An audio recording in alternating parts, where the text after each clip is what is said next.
Subscribe channel Truth.id dan aktifkan lonceng notifikasi untuk mendapatkan informasi seputar live streaming dan video khotbah terbaru. Posisi tombol subscribe berada di kanan atas channel kami dan jangan lupa nyalakan loncengnya.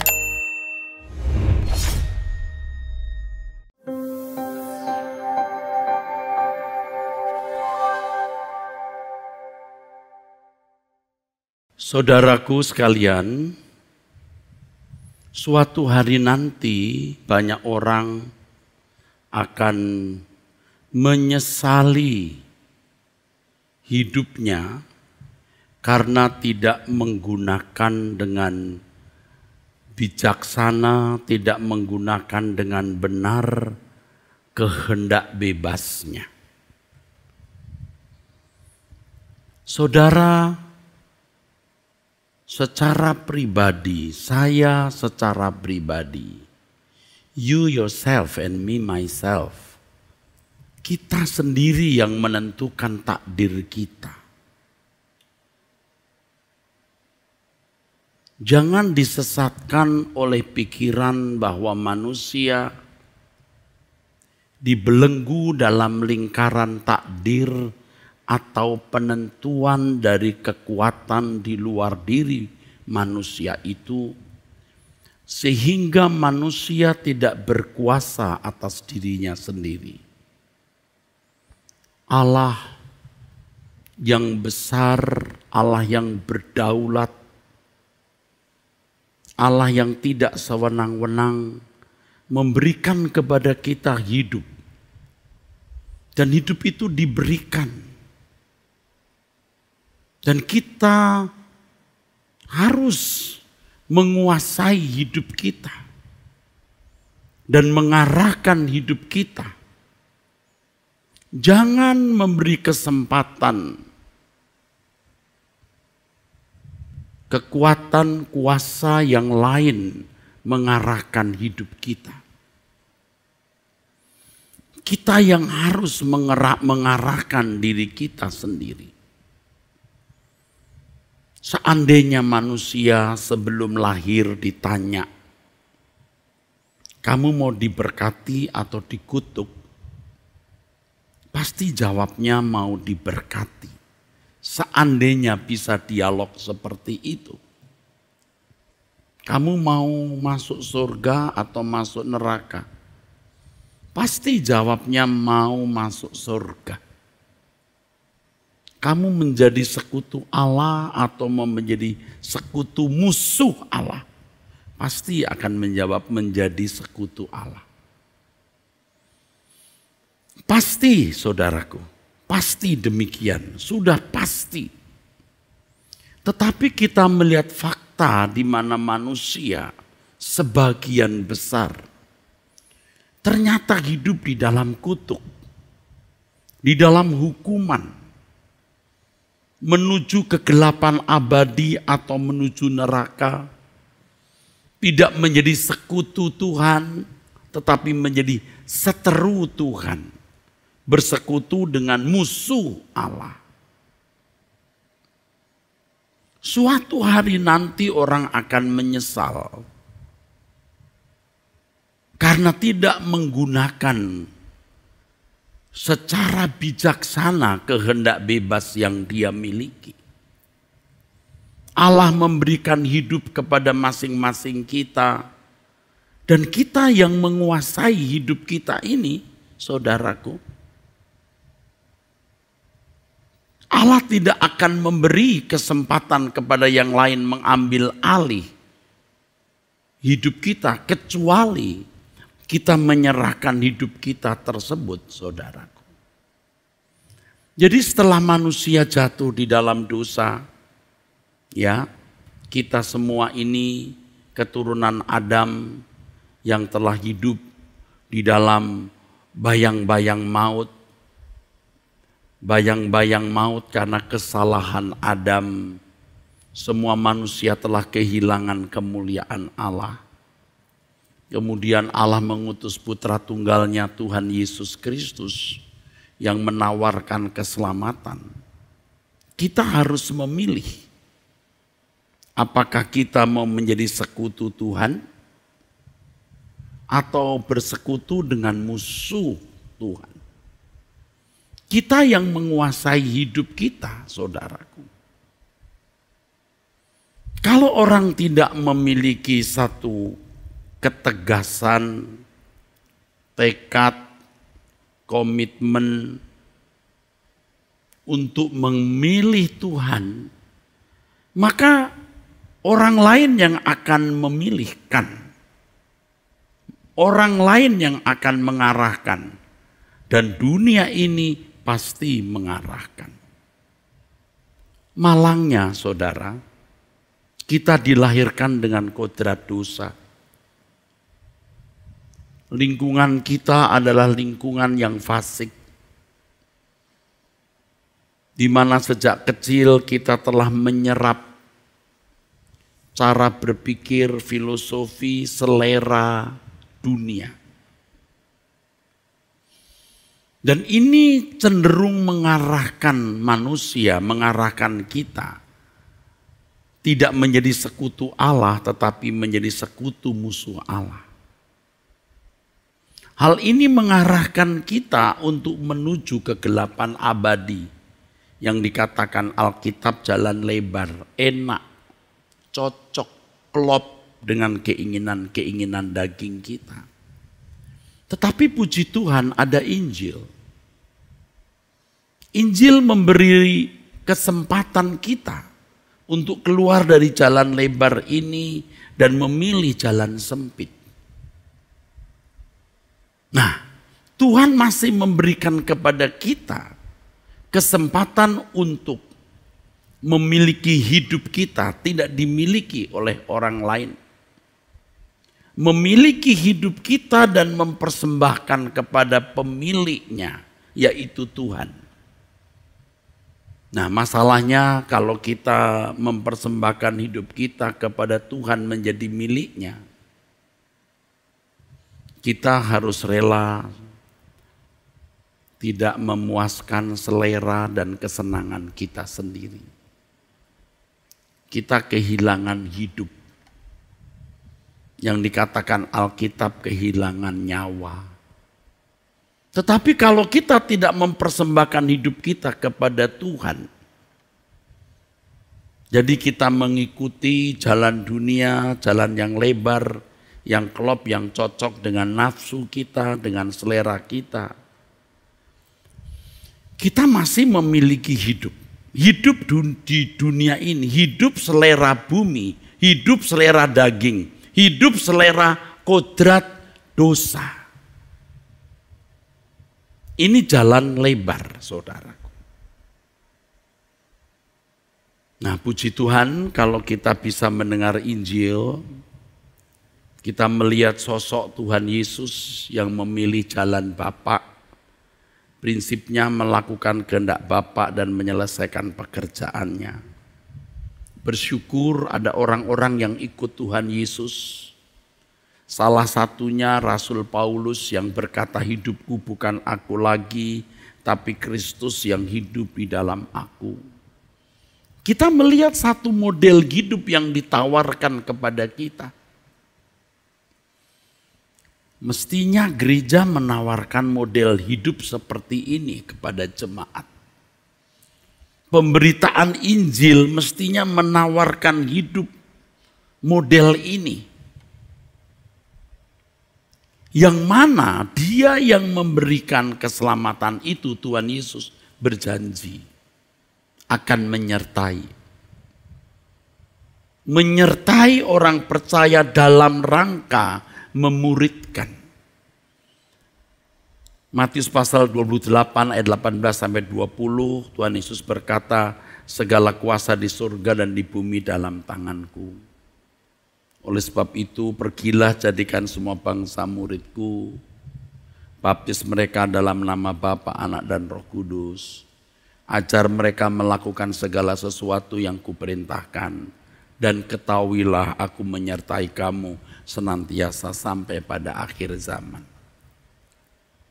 Kalau kita memberitakan Injil yang sejati, yaitu menawarkan hidup model, hidup yang dikenakan Tuhan Yesus, yang juga dikenakan oleh murid-murid dan diantaranya Paulus tadi, saudaraku, maka orang akan merasakan penyertaan Tuhan. Penyertaan Tuhan yang membawa orang percaya kepada keselamatan. Yang membawa orang percaya menjadi sekutu Allah. Dan ini yang mestinya diberitakan oleh gereja.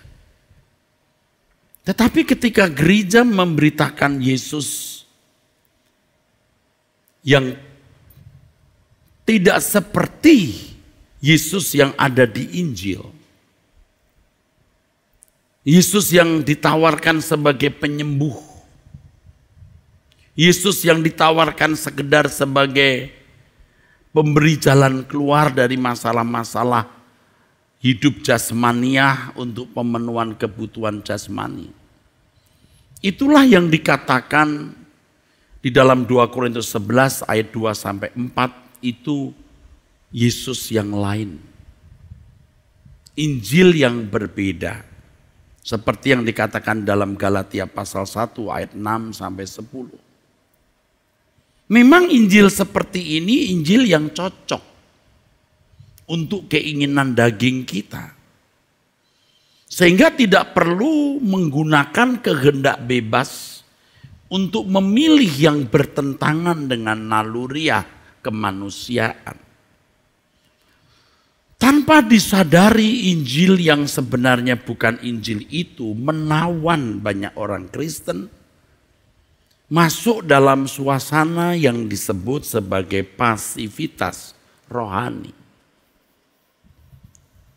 Pasivitas rohani. Namanya rohani, hal yang bersangkut paut dengan roh. Bersangkut paut dengan hal-hal surgawi, bukan hal-hal yang menekankan jasmani. Pasif. Menjadi pasif, saudaraku.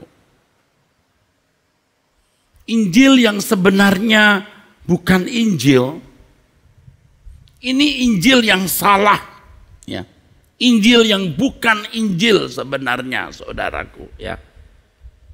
Injil yang keliru. Dan ini yang sekarang lebih banyak beredar di gereja-gereja. Teologi kemakmuran itu asli bukan dari Tuhan Yesus. Bukan sama sekali. Tapi cocok dengan selera manusia. Selera daging. Dan orang tidak perlu menggunakan kehendak bebasnya untuk memilih Injil. Tidak perlu karena memang sudah cocok. Tetapi kalau memilih jalan Yesus, jalan salib, wah dia harus menggunakan kehendak bebasnya. Untuk tegas berkata tidak. Harus tegas berkata tidak. Untuk pemenuhan kebutuhan jasmaninya, saudaraku,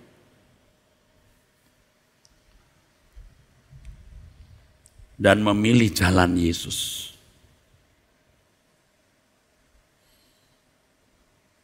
Nah, karena tidak menggunakan kehendak bebasnya, dia tertawan oleh hasrat dunia.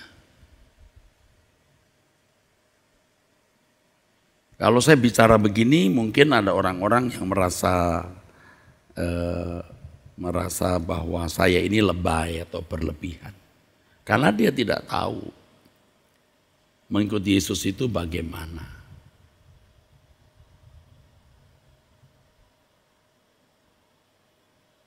Tidak perlu menggunakan kehendak bebas kalau hanya menjadi orang Kristen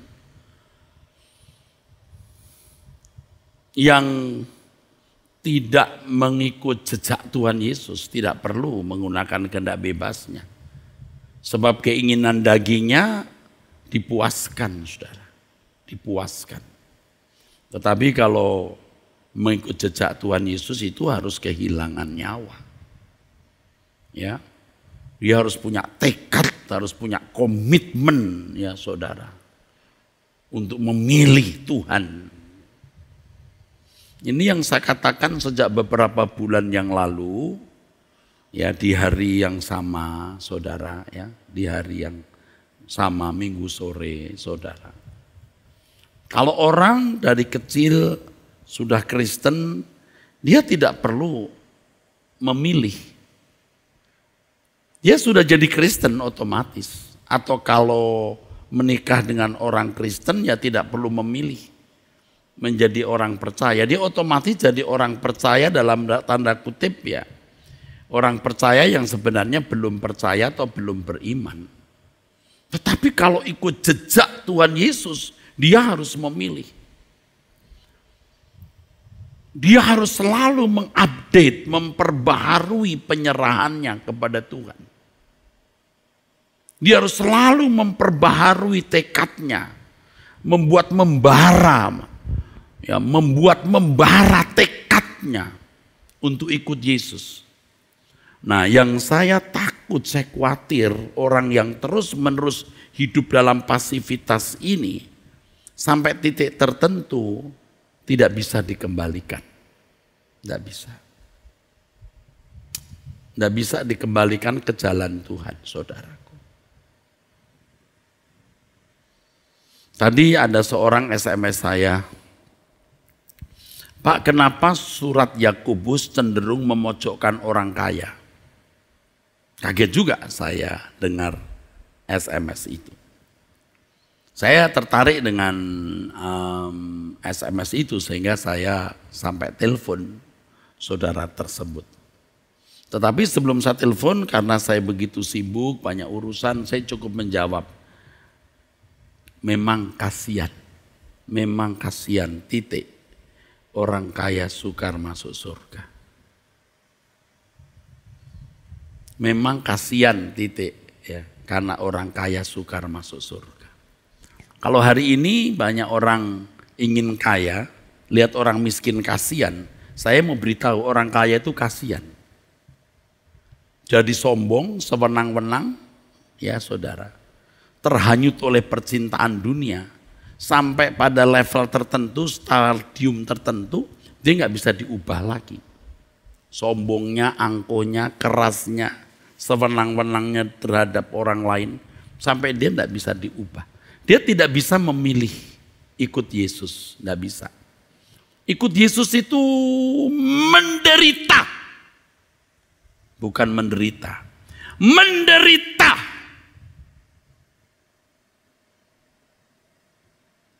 Kalau dulu menderitanya pakai golok. Sekarang dia harus menyalipkan daging dengan segala hawa nafsunya. Ia tidak boleh memiliki dirinya. Kalau ikut jalan dunia, engkau boleh memiliki dirimu. Engkau boleh memiliki hidupmu. Puas-puaskan dirimu. Tetapi ikut Yesus kau kehilangan nyawa. Dan untuk kehilangan nyawa tidak mudah. Komitmen tekad harus punya, harus diupdate, lalu harus proses terus mengalami perubahan kodrat. Yang akhirnya saudaraku, Anda sampai pada titik hidupku bukan aku lagi, tapi Kristus yang hidup di dalam aku. Jadi kalau sampai ada doktrin yang mengatakan Allah menentukan yang satu selamat, yang lain tidak jelas. Atau kalau jujur dikatakan tidak bisa masuk surga. Karena ditentukan untuk tidak selamat. Itu rusak. Kekristenan itu rusak. Sebab menjadi Kristen itu berat. Bukan berat, saudara. Berat. Tapi tentunya bagi saudara yang baru masuk Kristen ya Tuhan akan bimbing saudara dari jalan yang lebih mudah dulu ya. Ibarat seorang pelatih lompat tinggi, lompat dulu 1 meter, nanti 1 meter 20 cm sampai you harus lompat 2 meter. Kalau bisa 3 meter. Nah, saya tidak tahu bagaimana Kristen hari ini menjadi Kristen kok jadi dikesankan mudah. Enak. Maka Yesus berkata di Lukas pasal 14, hitung dulu anggarannya. Mau ikut aku, hitung dulu anggarannya. Kalau cuma menjadi orang beragama Kristen tidak perlu menghitung anggaran. Jalani saja hidupmu tanpa memilih, tanpa punya komitmen, tanpa punya tekad, kamu sudah bisa jadi Kristen.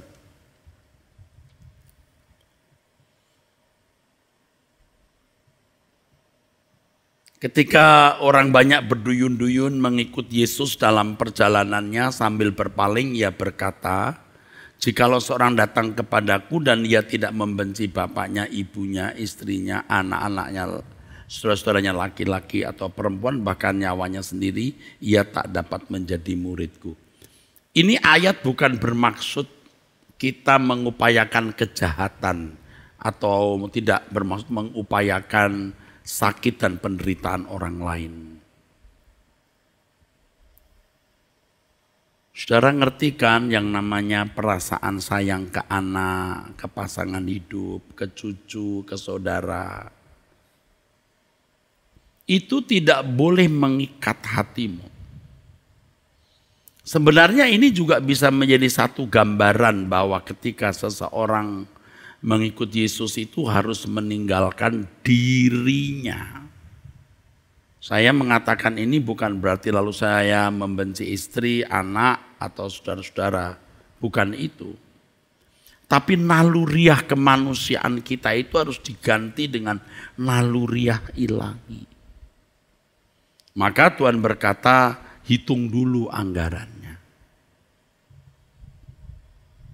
Duduk dulu, hitung dulu anggarannya. Lukas 14 ayat 28. Itu harus memilih saudaraku. Ya. Kecintaan kepada keluarga itu kita bisa rasakan. Kecintaan kepada benda, barang-barang kita juga bisa rasakan. Kecintaan kepada kedudukan, pangkat, kehormatan kita juga bisa rasakan. Lalu Tuhan berkata, tinggalkan semua itu.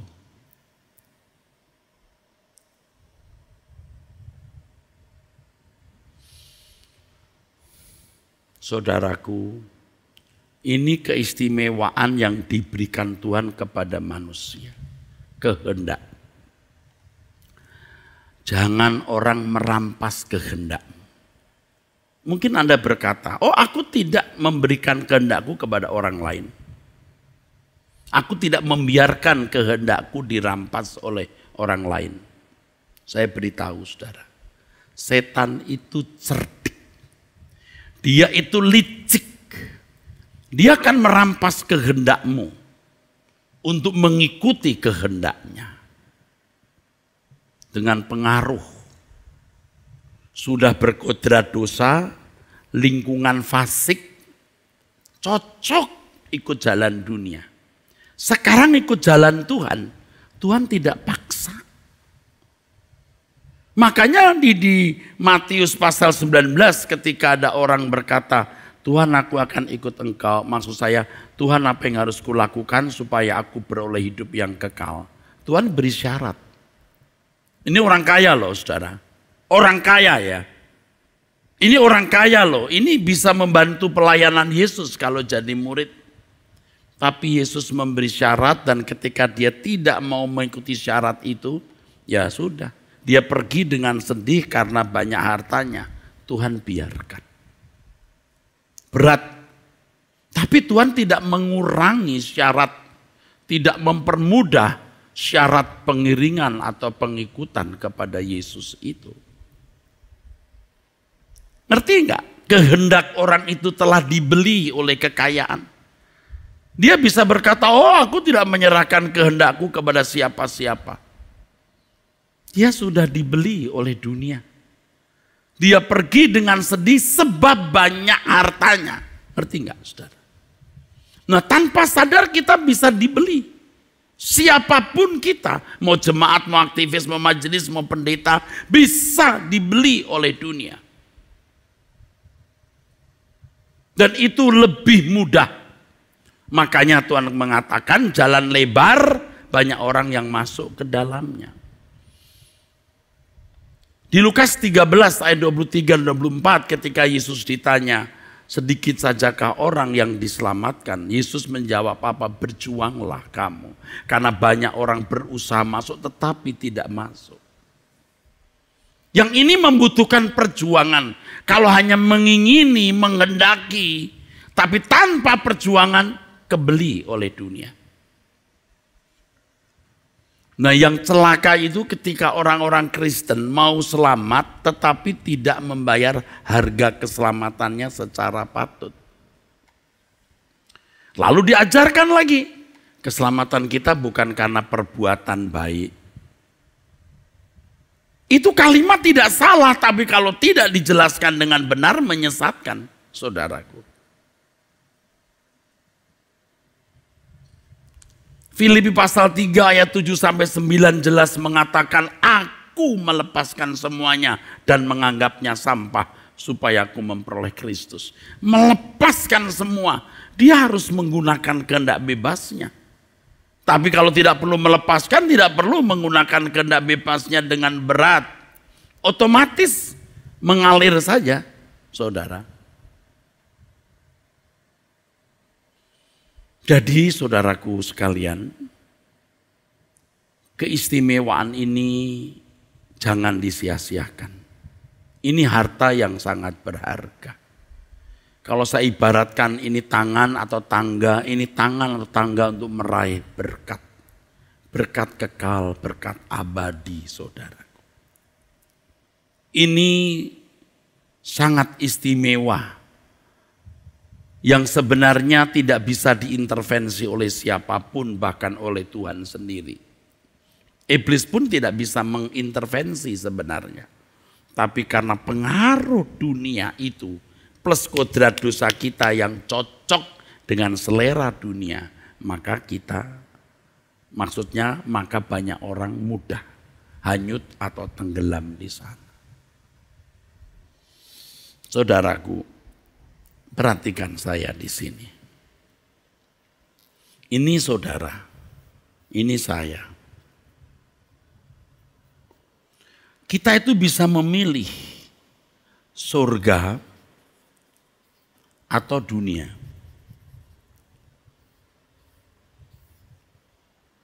Ya. Iblis tidak bisa memaksa kita dan Allah pun juga tidak bisa memaksa kita. Kalau kita memilih surga, saudaraku, komitmen kita mau ke surga. Ya. Jalannya mana? Jalannya Tuhan Yesus tunjukkan, salib. Oleh karena salib kita diampuni, ditebus, dibenarkan. Tapi tidak cukup hanya dianggap benar, harus berjuang benar-benar, harus menjadi benar supaya layak untuk masuk kerajaan surga. Nah, untuk masuk ke sini, saudara, di sini ini ada pergumulan, saudaraku. Ada pergumulan. Kalau orang mau pindah ke sini, mau masuk pilih dunia, itu tidak usah perjuangan berat. Kita punya kodrat dosa, klop dengan hasrat-hasrat dunia, gampang. Yang ini berat.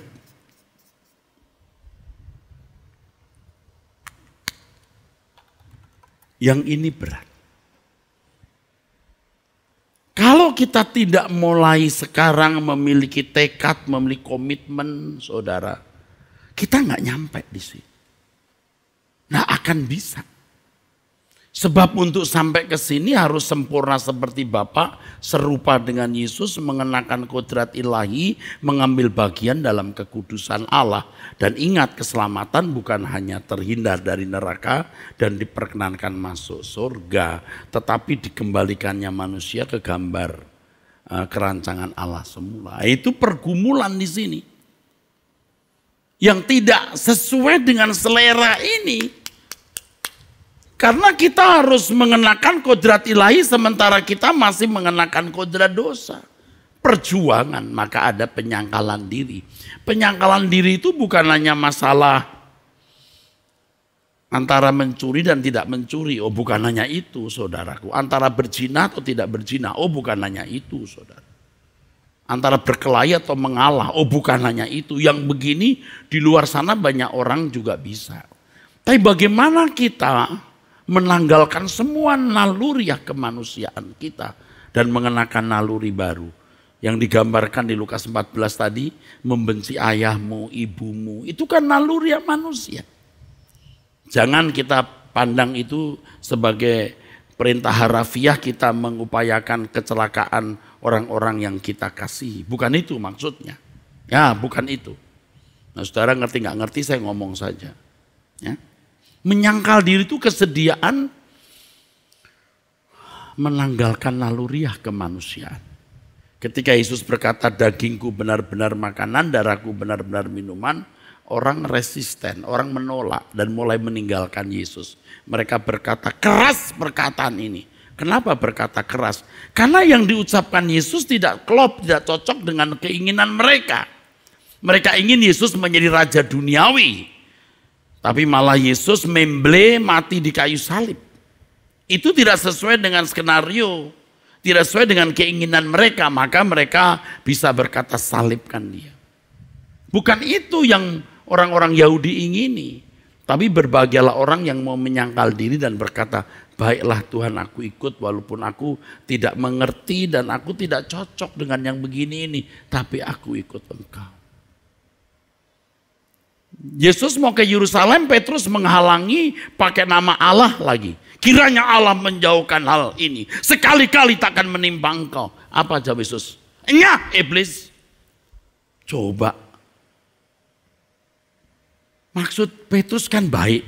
Tapi ini batu sandungan bagiku, kata Tuhan Yesus. Kau memikirkan apa yang dipikirkan manusia, bukan apa yang dipikirkan oleh Allah. Kalau memikirkan apa yang dipikirkan oleh manusia, enggak usah pakai tekad, otomatis kamu bisa. Tapi kalau untuk ikut Yesus, kamu harus memilih. Jadi kalau pengajaran yang mengatakan orang yang dipilih Allah akhirnya nanti akan selamat. Waduh itu menyesatkan saudara. Bener-bener itu saudaraku. Mati itu kekristenan. Kalau di abad-abad 15, 16 tidak membahayakan. Ketika ada gereja mengatakan pengampunan dosa bisa dibeli. Asal punya uang. Jangan takut nanti kalau kamu mati. Ada api penyucian yang menyucikan kamu sebelum masuk surga. Namanya purgatori. Lalu muncul doktrin. Enggak begitu. Allah menentukan satu selamat. Yang lain tidak ditentukan. Wah, habis itu pengajaran pengampunan dosa. Surat pengampunan dosa bisa dibeli. Habis itu pengajaran api penyucian atau purgatori, cocok. Tetapi kalau hari ini kita masih mengajarkan ajaran semacam itu di tengah-tengah dunia kita yang gelap, yang menyeret orang menuju kegelapan abadi, tidak membuat orang membangkitkan tekad pasivitas. Oh ke gereja, oh bikin kebaktian hikmat, oh bisa menyusun doktrin. Tetapi kenyataannya dunia tidak bisa dihadapi. Artinya kenyataannya orang-orang Kristen ini hanyut dan tenggelam. Kehidupan Yesus tidak bisa dihidupkan di dalam hidup kita. Jangan sampai waktu kita meninggal dunia kita menyesal. Kenapa aku tidak memilih Tuhan? Memilih Tuhan itu angel, sukar. Kamu harus meninggalkan nyawamu, hidupmu. Kamu tidak bisa lagi punya keinginan sesuka-sukamu. Nah ini orang sering juga berkata kepada saya, Pak Pendeta, kita kan manusia boleh punya keinginan dan cita-cita. Sebenarnya saya kalau ngadapin orang begitu itu capek. Kenapa? Itu menunjukkan orang yang fasik. Bodoh.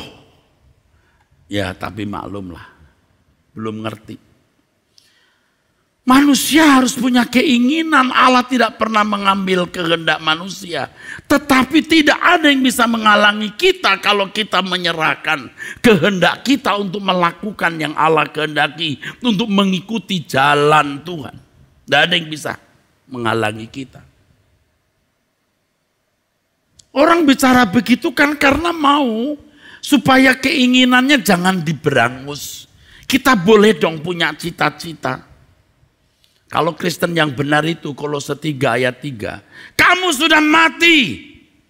Hidupmu tersembunyi bersama dengan Kristus di dalam Allah. Pak Pendeta, kalau Kristen seperti itu siapa yang mau ikut? Pak, Bu, dari dulu juga sudah ada yang ngomong begini. Kalau begini siapa yang bisa diselamatkan? Dari dulu zaman Tuhan kita yang mulia Yesus Kristus masih mengenakan tubuh daging seperti kita. Dari dulu, nggak heran. Tapi memang dasarnya tidak mau meninggalkan dunia. Ya sudah, you pilih dunia, silakan. Kayak mau hidup 1000 tahun kamu. Apalagi masa COVID begini kok bisa mati setiap saat. Kok masih lo mengharapkan kebahagiaan dari dunia ini?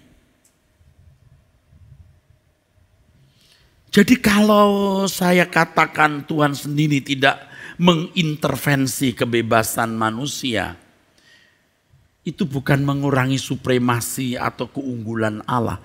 Justru di situ keunggulan Allah kita. Kuberikan hidup ini untukmu. Kelola. Kerjakan, nanti ku bawa kamu ke pengadilan. Bagaimana kamu mengelola hidupmu? Apa yang kamu pilih? Siapa yang kamu pilih? Itu yang benar, saudaraku. Maka Alkitab berulang-ulang mengatakan bahwa semua kita harus berdiri di hadapan tahta pengadilan Allah.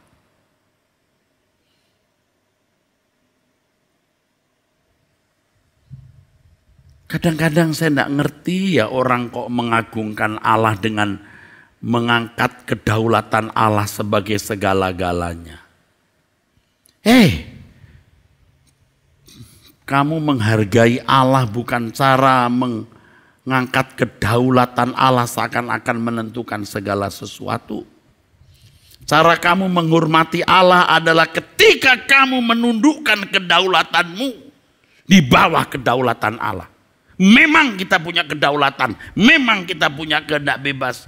Tapi kutundukkan di bawah kedaulatanmu ya Allah, tanpa dipaksa oleh Allah. Itu baru benar. Baru agung. Allah agung, kita pun jadi agung. Kalau kita di bawah kedaulatan Allah, secara sepihak mengatur takdir dan nasib kita, Allah agung, kita tidak punya keagungan sama sekali. Bagaimana layak dimuliakan? Manja.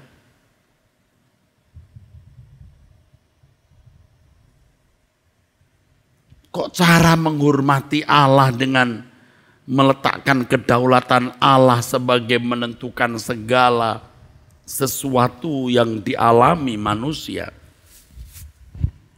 Nanti dikit-dikit takdir, dikit-dikit takdir. Takdir yang kita sering dengar itu sebenarnya bukan kebenaran Alkitab. Coba lihat itu kisah Adam dan Hawa. Sudah jelas kok. Allah memberi kebebasan Adam untuk tetap tinggal di Eden atau mau diusir. Jelas saudaraku sekalian. Berkat dan kutuk jelas saudaraku sekalian. Bicara mengenai pengadilan Allah jelas.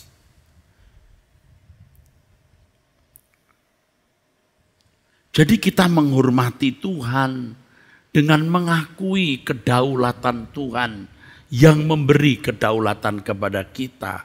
Dan kita mengembalikan kedaulatan kita kepada Tuhan dengan mengatakan, Ku mau hidup seturut kehendak-Mu Tuhan. Ku mau memberi semua yang dapat ku berikan. Ku mengasihi-Mu lebih dari semua, melayani-Mu di bumi, di surga. Aku mau Tuhan, Kau ajarku hidup yang sungguh berarti, seperti hidup yang Engkau jalani. Anggur yang tercurah, roti yang terpecah, hidup bermakna bagi sesama. Untuk hidup seperti hidup yang Yesus jalani itu kita harus belajar dari sebuah tekad, komitmen, menyerahkan kehendak kita kepadanya. Tapi kalau hidup di jalan dunia tidak perlu belajar, itu dan hanyut begitu saja. Karena klop dengan selera daging, nafsu, dan kodrat kita. Makanya kalau dikatakan kita dipanggil keluar dari kegelapan ke dalam terangnya yang ajaib. 1 Petrus 2 ayat 9 itu harus keluar. Namanya eklesia. Gereja dari kata eklesia, eks keluar, laleo dipanggil keluar. Nah kalau model gereja yang ngomongnya berkat, penyelesaian masalah-masalah duniawi, masalah-masalah pemenuhan kebutuhan jasmani, itu namanya belum keluar dari dunia. Aduh, dan dilayani orang-orang yang hanya cari nafkah, cari hidup dan cari uang lebih gampang. Saya tidak sedang sakit hati atau kepahitan karena tidak kebagian, saudara. Saya sedih, benar-benar sedih. Saya kadang-kadang frustasi, saudara, melihat keadaan dunia ini.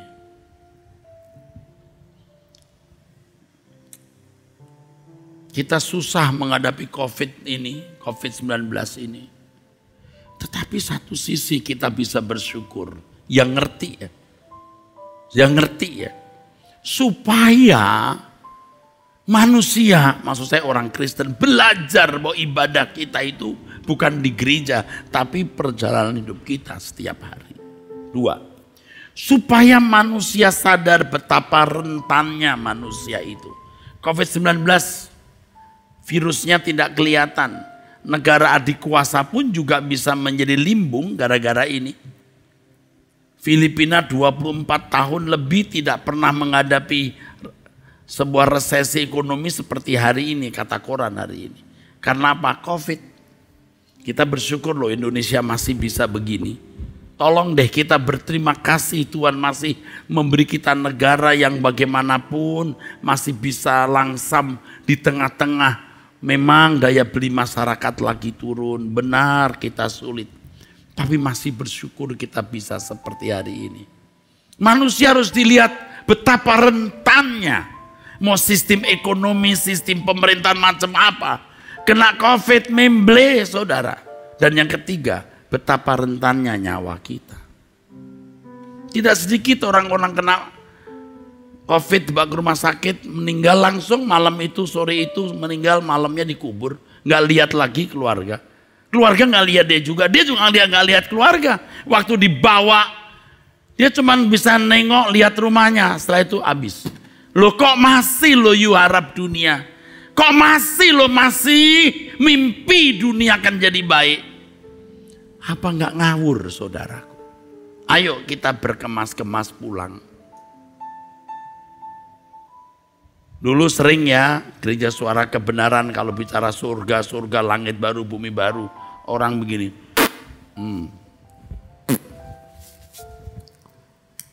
Sekarang ada COVID. Ayo gitu lagi. Kita Kita nggak pernah tahu di mana itu penyakit, itu virus. Mau lewat udara, lewat tangan, lewat pegangan pintu, lewat eskalator, ada di dalam ruangan lift. Dan kita lihat korbannya jelas kok. Makanya protokol kesehatan yang dianjurkan pemerintah, ayo kita taati, kita patuhi, saudara. Ini new normal ini, ayo kita jalani bersama dengan tanggung jawab dan bijaksana, ya. Jangan membuat keruh negara yang lagi susah ini. Nah, kalau saudara melihat ada indikasi, ya, orang-orang yang membuat keruh, aduh, pastikan itu orang-orang jahat. Saya kembali kepada kebenaran Alkitab. Kita menantikan langit baru, bumi baru. Indah loh jadi manusia, nggak jadi monyet atau kerbau. Kita diberi kedaulatan oleh Allah. Dan dengan kedaulatan yang Allah berikan, kita kembalikan lagi. Aku tahu Engkau berikan aku kedaulatan. Aku tidak mau dirampas oleh dunia. Yang dengan liciknya dipengaruhi, ya, sedikit demi sedikit seperti sarang laba-laba itu kecil terus sampai nggak bisa keluar. Makanya di dalam kitab Wahyu dikatakan, ya, suasana dunia akhir zaman dengan adanya perempuan yang menggambarkan materialisme, pembesar, pejabat, melacur. Nah, itu bukan pelacuran seks, tetapi menjadi materialistis. Maka begitu mudah praktek korupsi, kolusi. Itu saudaraku. Dan Tuhan berkata, larilah kamu dari Babel. Larilah kamu. Nggak bisa jalan pelan. Di-grab kamu. Diambil kamu. Lari kamu.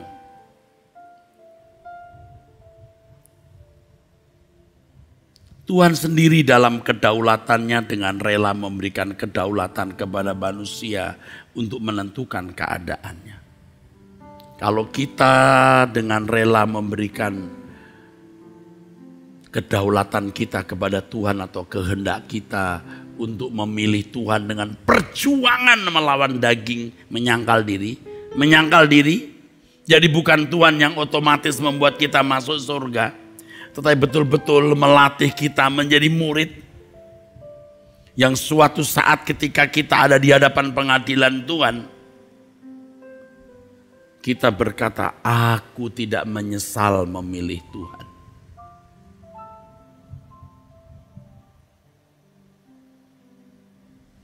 Dan Tuhan yang agung, tolong renungkan saudaraku, Tuhan yang agung menghargai kedaulatan manusia dan menghargai ketika seseorang berkata kepada Tuhan dengan tulus, ku mau hidup seturut kehendak-Mu Tuhan. Tuhan tahu kamu sulit, tapi ku bimbing kamu, aku menyertai kamu. Ku mau memberi semua yang dapat ku berikan. Tidak ada yang kusisakan, Tuhan. Tuhan menghargai. Aku tahu kamu tidak akan bisa memberikan dengan mudah. Karena kodrat dosamu dan pengaruh jahat yang telah mencengkeram jiwamu. Tapi kau ku bimbing.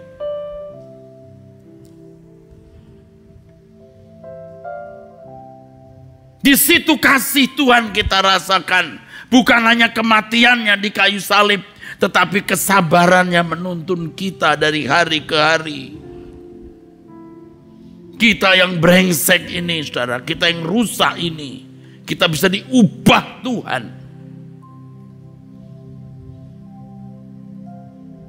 Tapi kalau fokus orang masih pemenuhan kebutuhan jasmani, dia tidak bisa diubah lagi, saudara.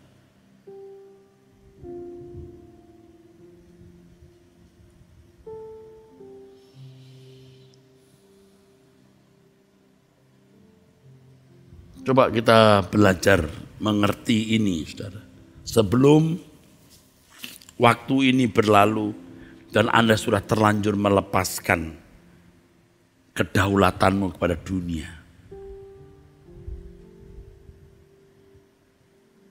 Tuhan aku milikmu. Tuhan bisa berkata, aku tidak bisa memiliki kamu. Karena kamu menyerahkan kedaulatanmu kepada dunia. Dengan cara apa? Engkau hidup dalam kesenangan-kesenangan dunia. Makanya orang kaya masuk surga itu susah. Karena dengan kekayaan secara psikologi, dia bisa berbuat apa saja sesuka-sukanya. Saya ingatkan ya, jangan memandang Allah itu terhormat atau memandang Allah itu terhormat karena Allah berdaulat menetapkan orang masuk surga atau tidak. Itu cara menghormati Allah yang salah.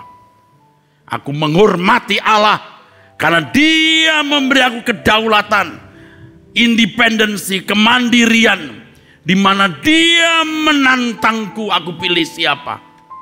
Dan aku mengatakan aku memilih Engkau Tuhan. Maka Yesus berkata di Matius 6 ayat 24, kamu tidak dapat mengabdi kepada dua Tuhan. Dan aku memilih Engkau Tuhan, Engkau majikanku, Engkau Tuhanku. Di surga Allah tidak akan didampingi, tidak akan memiliki hamba-hamba yang menjadi hamba-hamba. Karena Allah yang memaksa secara sepihak orang-orang itu diselamatkan. Orang-orang itu mau menghamba kepadanya. Tetapi Tuhan memiliki orang-orang yang dengan rela menghamba. Dan menyerahkan hidupnya dengan sukarela, dengan sukacita kepada Allah.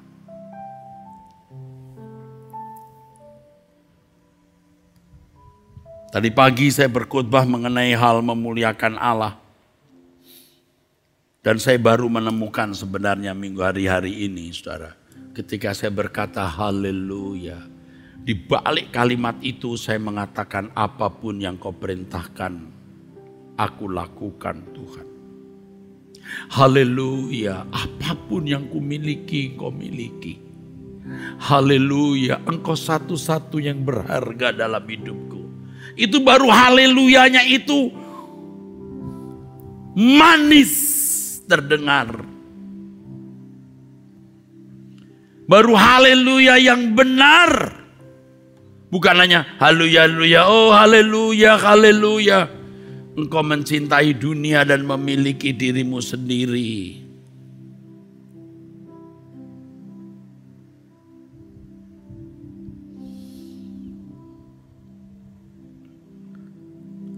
Kita bersyukur kalau kita masih mendengar kebenaran ini. Karena kita masih diberi kesempatan untuk berubah.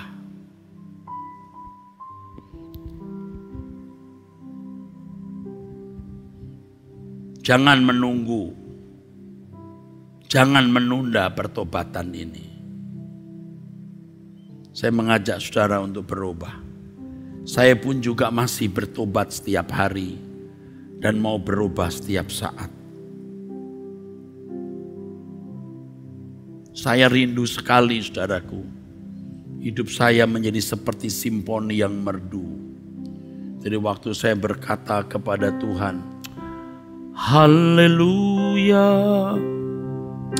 haleluya.